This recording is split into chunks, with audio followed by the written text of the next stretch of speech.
d5, b3. So b3 here, it's actually an interesting way to play it. So bishop g2, sorry, bishop g7, bishop g2, and then castles. And bishop e2. So there are a lot of lines here. They can play e3 as well, or they can just play castles, or they can play queen c2. There are a lot of different lines here, but I think the most challenging is either bishop e2 or castles. So on the bishop b2 line, what we do is that we take on c4 first. Then once we take on c4, b captures c4, and then c5, aggressively trying to challenge one, the center, but also the diagonal, and saying, hey, what are you going to do? And then we try to challenge these pawns as well, right? Taking is not advised. I mean, queen a5 is the standard stuff, and then this pawn is extremely weak, right? So d5, e6, knight c3, e captures d5, knight captures d5, knight captures d5. It may seem like a surprise. Bishop captures g7. It looks like white might just be slightly better because they got that bishop off the board, but here we have a trick, so please stop. What's the move here? Find it. Pause the video if you need to. Ready? Let's go. The move is boom, 93. 93. After 93, if they play queen captures d8, then we have a really, really sneaky move, just knight captures g2. Right? King f1, rook d8. They can move their bishop away. Bishop, let's say bishop f6, rook d6, bishop e5. This is totally fine for us. 93. Ruin their pawn structure, and then rook a6. Very nice move for us. Thank you so much. Thank you for rating. I appreciate it. So, or let's say they don't take. Let's say they see that. Let's say after this, maybe they just take here. And so we take on g7, because if they take our queen, then rook takes, and we have control of the d file, right? So let's go over that one more time, but let's go over with the, instead of the bishop b2 variation, let's do the castles variation. So what happens if castles? Now we treat it the same way. Now we take, and then we play c5 one more time. Now again, here are two lines. We have e3 and bishop b2. We're going to tackle e3 first, and then after e3, knight c6, bishop b2, queen b6, queen e2. This is the best move. They also have queen c1, and this is basically drawing. It's just, you know, both sides have a lot of chances. This is a normal setup that you should play, right? So instead of that, queen e2 and take. Now you might be asking yourself, what about maybe queen b3, right? Queen b3 is a very natural move, and here we actually have a very, very nice move.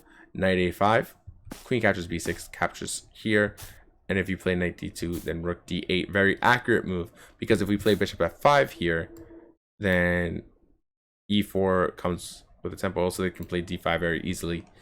So yeah, boom, boom, and then bishop f5. Very, very nice move. So again, let's instead of queen b3, queen e2, takes, bishop g4, d5, takes on f3, takes here, and then here. Now this is about equal. If and maybe white has a slight advantage here. Captures, and the main idea is that we want to control the dark squares, since they don't have a dark square bishop. And you can see that the squares in front of the pawns are dark squares, and we can control them very easily. Knight d2, knight to d7, and now our knight's going to start jumping all over the place. Knight e5, threatening some nasty stuff. Rook d1 and rook c8, and you both have chances here.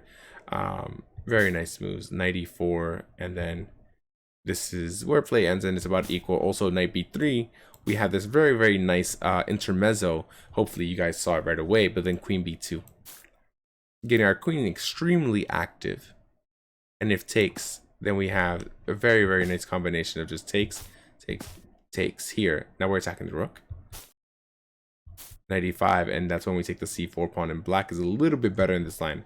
That's just that they play knight b3. And the reason I added this is because knight b3 is a very, very natural move. We developed a knight, we attack the queen, right?